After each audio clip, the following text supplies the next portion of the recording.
Welcome to this episode of Clearly Conveying. Today we're going to wrap up our discussion on drive slippage with our final topic, microslip. I'd like to take the remaining time that we have and talk about this wear and how it happens with regards to what we refer to as another type of dry slip, but it's referred to as microslip. So Tim, can you help us understand when someone mentions microslip on a drive pulley, how can we envision that? Help us to understand what they're referring to. Definitely. And just before we go there, I do want to mention a lot of PPI pulleys that we make come with a green lagged material, a strip across the pulley that's a wear indicator. Any pulley we make can have that, but a lot of the larger pulleys that we make, it comes standard. But to answer your question and to kind of go down that path, we have to go back to the concept that a belt is a spring. It's a rubber band, basically.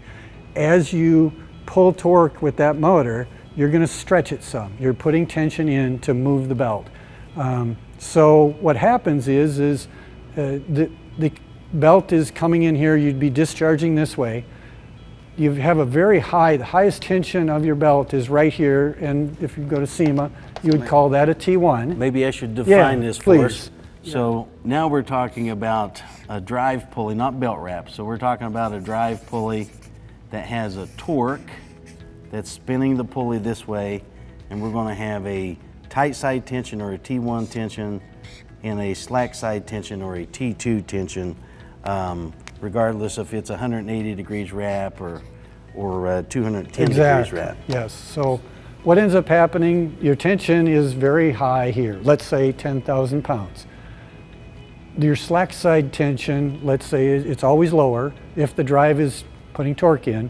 Let's say it's 5,000 pounds. The belt is a spring, so as you go around this belt wrap, this belt may be one, let's make an element of it, just fictitiously. Let's say that length of the belt right here is that long. As you're going around, it is shrinking, and when you come here, it has become some number much less than that. So as that belt is shrinking, your pulley and your lagging have to have the ability to move with that and flex. Yeah. So let's think about a pulley with no lagging. So just a steel pulley, that steel in comparison to the belt is not going to flex at all.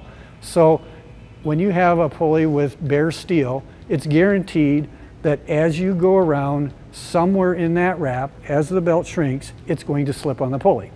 When we add the lagging, it is a polymer, it's an elastomer, it flexes to a degree. Our goal is that lagging will flex with it and you don't get any slippage between the belt and the pulley lagging.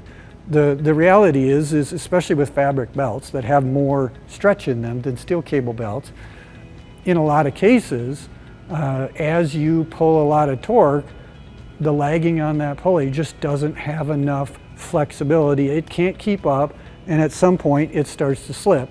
And just like anybody that's done any woodworking or body work on a car, you take sandpaper and slide it, it creates abrasion and wear, and it's no different here. You're under a force.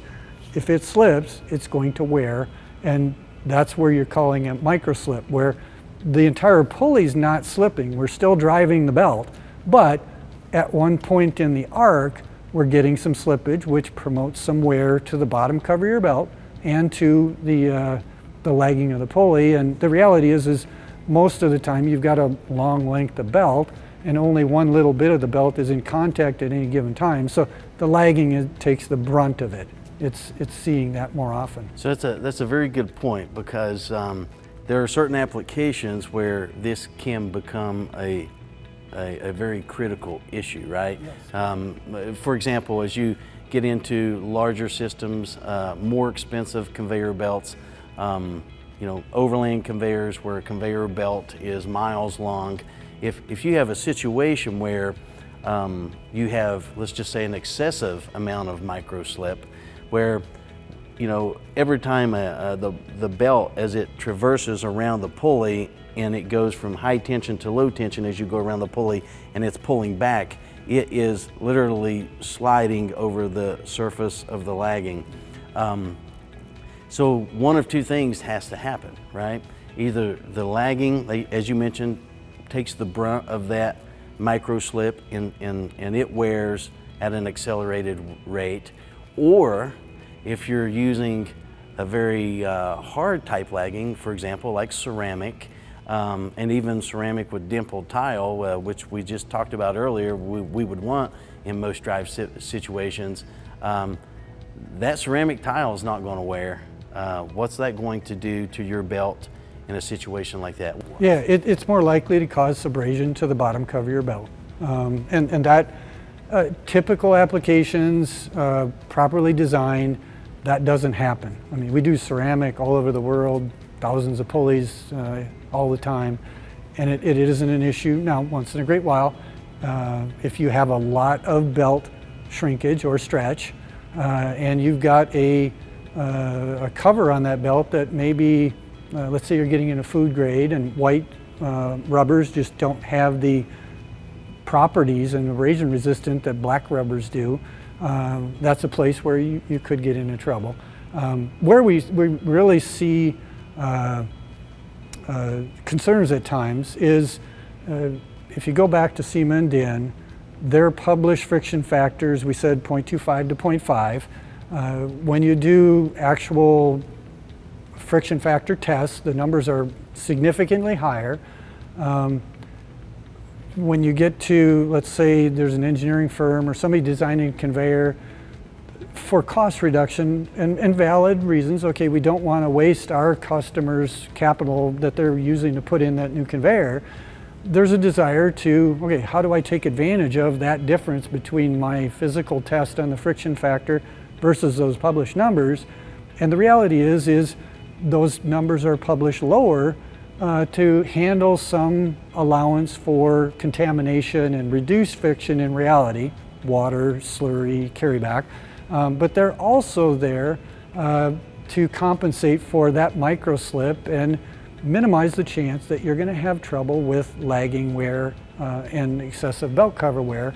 So the SEMA and DIN equations don't have ways to compensate for that. There are people, groups out in the industry that can help with making analyses and predictions on that.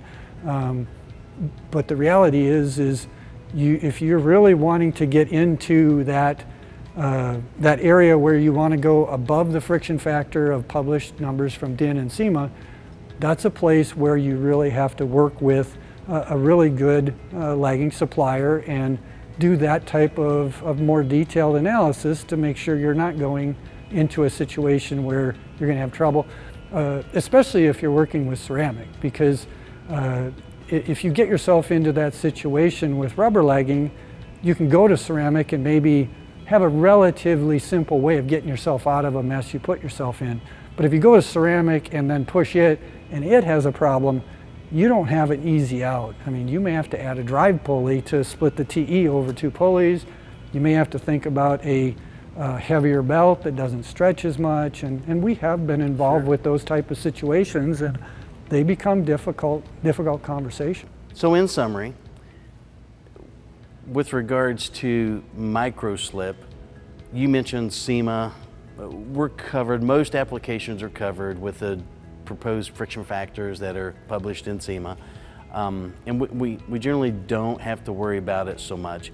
But there are a number of applications out there that may be pushing the limits, if you will, in some cases with regards to torque on a single drive pulley, or length of distance, or belt stretch.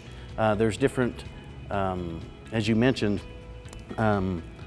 categories there that we know with the right recipe we could confidently predict they could have an issue as they get into these longer conveyors and higher torques and such. And we have the ability, with some latest technology and tools to take a look at those situations to help avert discovering an issue once this conveyor has been built and up and running, right? With regards to scrubbing your conveyor belt, and we all know the conveyor belt is the most expensive typically component on a conveyor, and you don't want to, or you want to avoid rather, installing a brand new conveyor belt and running it 6 months and then having lost your bottom cover because of scrubbing of the belt and having to buy a new conveyor belt.